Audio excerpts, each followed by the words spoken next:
एक प्रश्न खारिज करना चाहता हूं कि आप सरकारी क्षेत्र में तो जनरेशन बढ़ा रहे हैं, चाहे उत्तर प्रदेश की सरकार हो या केंद्र की सरकार हो, पूरा इंसेंटिव भी आप दे रहे हैं, लेकिन निजी क्षेत्र में जहां अपने घर हैं, छोटे छोटे घर हैं लोगों के, गांव में हैं, शहरों में हैं, उनकी छतें खाली पड़ी हुई हैं और उनकी इच्छा भी यही है कि किस तरह से हमारे यहाँ इक्विपमेंट लग जाए, हम लोग भी जनरेट करना शुरू कर दें, अपना काम उससे चला लें। उस क्षेत्र में जितना काम होना चाहिए था उतना काम नहीं हो पाया। मैं खुद एक मिसाल देना चाहता हूं आपको। आज से 2 साल पहले एक स्कूल में मैं गया, इंटीरियर में स्कूल था, उनके यहाँ कोई लाइट नहीं थी। उन्होंने मुझसे मांग की, मैंने कहा सबसे अच्छा सोर्स यही है कि आप सोलर एनर्जी लगवा लीजिए। मैंने सांसद निधि से मेरे ख्याल में 6 पत्र लिखे होंगे। आज 2 साल में सांसद होते हुए क्षेत्र का मैं जिला प्रशासन को तैयार नहीं कर पाया। क्यों तैयार न करने का कारण यह है कि एक बार तो सरकारी एजेंसियां, चाहे प्रदेश सरकार की हो या किसी और सरकार की हो, जो इक्विपमेंट देते हैं, दूसरी ओर निजी क्षेत्र में है।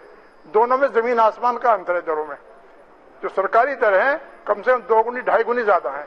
मैं निधि को क्यों बर्बाद होने दूं और उनके स्वार्थ के लिए मैं क्यों पैसा उसको दूं?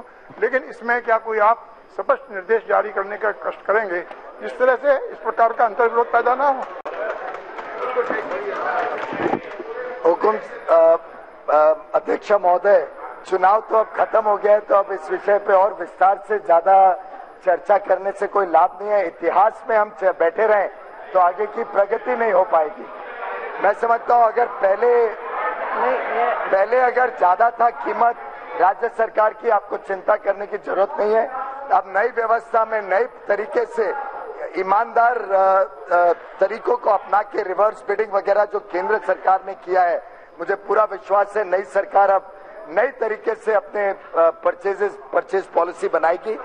जहां तक बात रही छोटे घरों में सोलर रूफटॉप लगाने की, उसमें मैं माननीय सांसदों को बताना चाहूंगा कि जहां पे बिजली की दर 3 रुपए 3.5 रुपए है, और हमने तो कहा है कि सब गरीबों के घर में पहले 100 यूनिट तक उत्तर प्रदेश की सरकार देगी, पहले 100 यूनिट तक 3 रुपए में, उस कीमत पे सोलर लगाना शायद वायबल नहीं होगा। उसमें हम कितनी भी सब्सिडी जोड़ दें तो आज के दिन वो वायबिलिटी नहीं बैठेगी।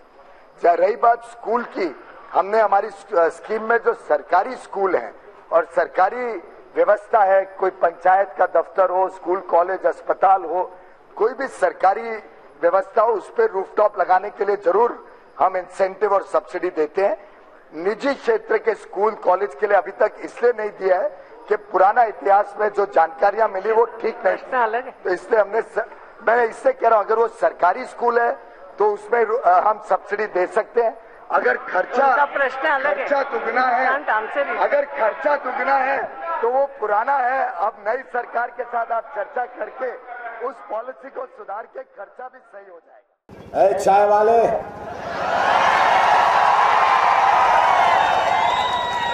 56 इंच का सीना रखने से कुछ नहीं होता, 4 इंच का दिल रख ले तो वो मर्द कहलाता है।